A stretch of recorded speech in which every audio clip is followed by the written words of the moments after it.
व्यवस्थापक म लगायत चाहिँ हाम्रो समिति थियो र यहाँ अहिले जातीय पहिरन तामाङ जातीय पहिरन लगाइदिने काम भइरहेको छ उहाँहरूलाई।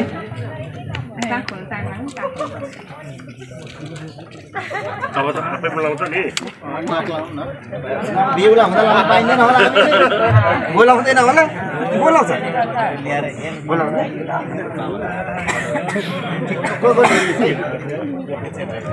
टोपी ल्याउनु हजुरले पहिला भेट्नु भएको थियो कि यो ठ्याक्कै लाँदा लिएर थापै आएको छ नि अब म त पक्का ला उ भयो त होइन च्याङ्बा भयो त ओहो ल अब अहिले मात्रै ठिक छ है डम्फु ल्याउनुहोस् यता डम्फु गयो अहिले भरे एक कार्यक्रम सकिने नाच्छ कार्यक्रम सकेपछि नाच्नु ल यहाँ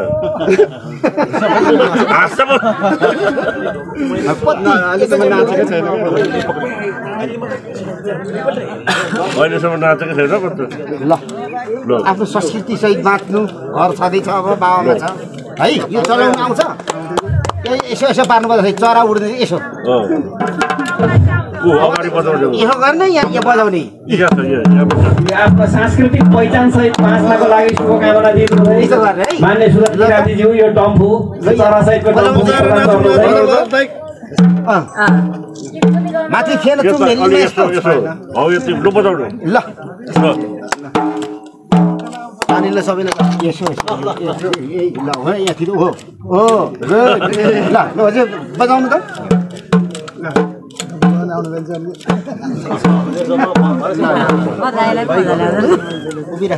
लु बा उठ्नुहोस् यो उभिराख्नु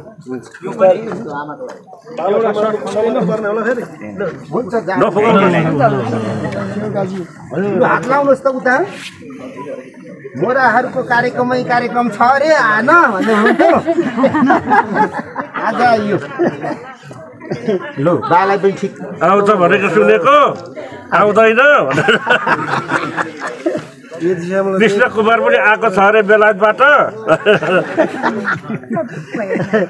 सुनिन्छ नि त युट्युबमा आँख लागेर राम्ररी आँखले ल त्यो अगाडि अगाडि थाहा छ नि मलाई ल है बुवा तपाईँको शिर सगरमाथा जस्तो होस् ल आमालाई ल आमा पनि उठ्नु पर्यो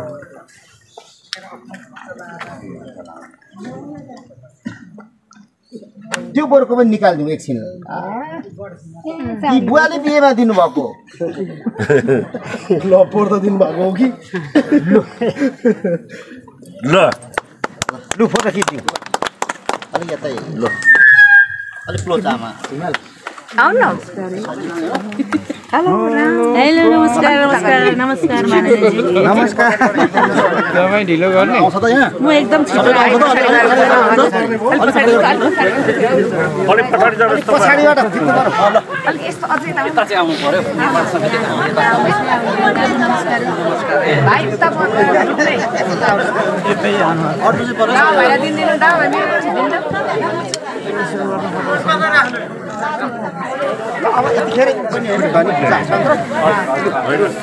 चाबी चाबी चाबी चाबी मनिका चाहिँ चाबी यसो गरौँ न माइकिङ गर्नु चाबी होइन यो चाबी चाबी हस्तान्तरण गर्नुभयो घर तपाईँहरूको आजदेखि भयो यसै गरी यो चाबी हस्तान्तरणको कार्यक्रम छ योभन्दा यो चाबी चाहिँ हस्तान्तरणको कार्यक्रम भन्दा अगाडि मैले यहाँहरूलाई अतिथि आसनको लागि मैले एकीकृत समाजवादीका जिल्ला उपाध्यक्ष गीता राईज्यू जो हाम्रो निमन्त्रणालाई स्वीकार गर्नु भएको छ उहाँलाई अतिथि आसनको लागि हार्दिक अनुरोध गरेँ र यो घरको चाबी हस्तान्तरण गरिदिनु हुनको लागि म मान्य सुरन किरातीज्यूलाई सरी हाम्रो प्रमुख अतिथि हर्क नेम्बाङज्यूलाई हार्दिक अनुरोध गरेँ प्रकाश तामाङलाई यो प्रदान गरिदिनु हर्कजी अगाडि गइदिनु होला प्रमुख अतिथि अब यो दिएर लु यो प्रकाशलाई दिनु पर्यो जोरदार तालीले स्वागत गरिदिनु अनुरोध गर्दछु यो बाला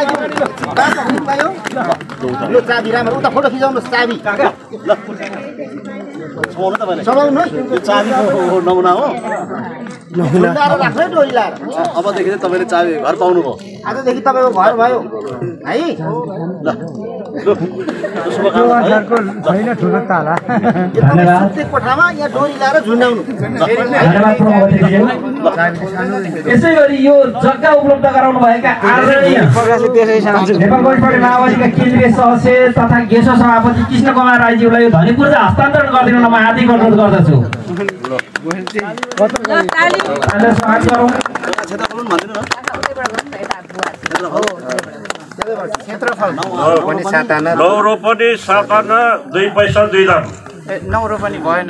9 रोपनी 7 आना 2 पैसा 2 दाम यसको क्षेत्रफल र यसको दानपत्र के अरे पास गरिएको छ।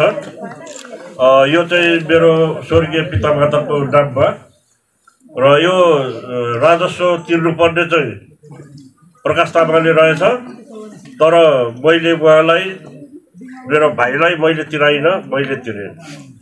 1,20,900 धन्यवाद। र आजदेखि के अरे यो घर त प्रकाशले अघि नै पाइसक्यो, प्राप्त गरिसक्यो। अब जग्गा पनि हस्तान्तरण गर्दैछु धनी पूर्जा, जसमा चाहिँ अब के अरे प्रकाशले यहाँनिर चाहिँ के खेती लाउने, सुन्तला खेती, धान खेती गरेर खानु पर्यो, बाबालाई पाल्नु पर्दैन। राम्रो देखाउनुहोस् फोटोमा। चाबी र घर जग्गा यसरी पायो, कोही भएर युट्युबतिर बुहारी आउने भने ओके नै छ। चाबी अलि एक ल उँधो पारेर देख यसरी झुन्डाउ न।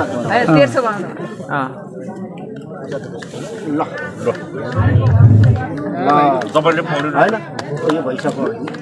पौडिनुहोस् न। पत्र पनि यही मौकामा गरिहाल्नु हुन्छ हाम्रो यस नगरपालिकाका आदरणीय नगर प्रमुख सुरेन्द्र कुमार उदासी आउँदै हुनुहुन्छ। उहाँलाई पनि म ससम्मान सम्बोधन गर्न चाहन्छु। अतिथि आसन ग्रहणको लागि पनि आदरणीय नगर प्रमुखज्यूलाई हार्दिक अनुरोध गर्न चाहन्छु।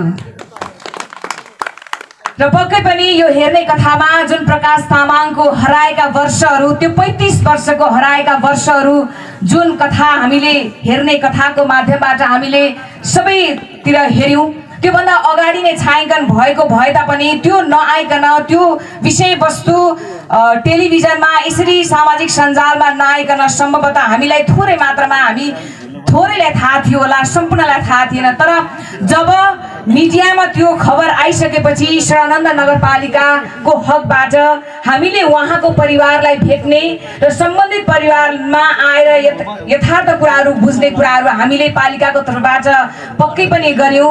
यो सन्दर्भमा प्रकाश तामाङ पक्कै पनि हामी सबैलाई थाहा छ उहाँको परिवार कहाँ र कस्तो अवस्थामा हुनुहुन्थ्यो भन्ने विषयमा हामीले घरमा गएर हेरिसकेपछि अब प्रकाश तामाङको निमित्त हाम्रो शहर नगरपालिकाको वासी भएको हुनाले यो नगरमा नै बसोबास गर्नका निमित्त र उहाँको हराएका त्यो 35 वर्ष जुन सङ्घर्ष, जुन आफ्नो परिवार भन्दा टाढो रहेर 35 वर्ष जसरी गुमनाम रूपमा उहाँले बिताउनु भयो, त्यो 35 वर्षलाई हामीले फिर्ता ल्याउन नसके तापनि अब आउने उहाँको जीवनमा कसरी उहाँलाई यो ठाउँमा स्थायी रूपमा बसोबास गरेर सामान्य जीवनयापन गर्न सक्ने बनाउन सक्छौँ भन्ने तर्फबाट हरेक क्षेत्रबाट, हरेक दलहरूबाट, हरेक कुराबाट यी यस्ता कुराहरू आउन थाल्यो। त्यो स्वाभाविक पनि थियो र आवश्यकता पनि थियो।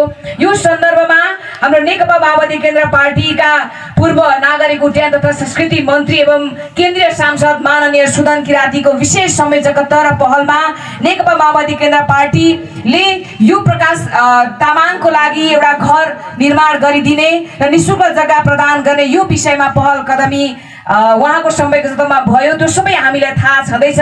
हामीले यो भदौ 19 गते यो घरको शिलान्यास गर्यौँ। तत्पश्चात हामीले त्यति बेला शिलान्यासको क्रममा पनि यहाँ प्रष्ट रूपमा मिडियाका साथ हामीले भनेका थियौँ कि दशैं अगाडि नै उहाँलाई घर हस्तान्तरण गर्ने हाम्रो वचनबद्धता भए पनि प्रतिकूल मौसमको कारणले गर्दा पानीहरू, बाढी पहिरो यी यावत प्राकृतिक कुराहरूले गर्दाखेरि थोरै समय हामीले त्यो भनेको समयमा गर्न सकेनौँ। तथापि बीचमा योभन्दा अगाडि नै घर निर्माण सम्पन्न भइसकेपछि पनि हामी जुट्ने क्रममा र समय मिलाउने क्रममा आज हामी यो घडीमा उपस्थित भएका छौँ। यसका निमित्त फेरि पनि माननीय सुदन किरातीज्यू लगायत जग्गादाता महानुभाव एवं सम्पूर्ण जसले यो घरमा घर निर्माणका निमित्त हरेक तहबाट सहयोग र सेवा सल्लाह र समन्वय गर्नुभएको छ। उहाँहरूप्रति हार्दिक हार्दिक आभार र उच्च सम्मानका साथ हार्दिक नमन गर्न चाहन्छु। यो प्रमुख नेतृत्वकर्ता बुद्धिराम राईज्यूलाई चाहिँ हाम्रो माननीय सुदन किरातीज्यूले फेटा लगाइदिँदै हुनुहुन्छ।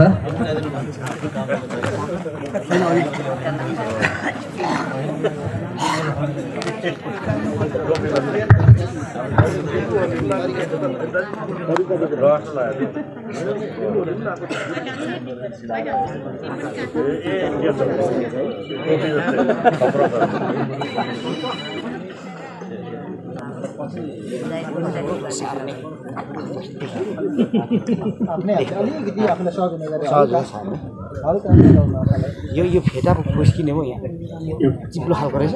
त्यो घरको लागि यो जुन घर निर्माणमा खट्नुहुने साथीहरूलाई उहाँहरूले सम्मान गर्दै हुनुहुन्छ।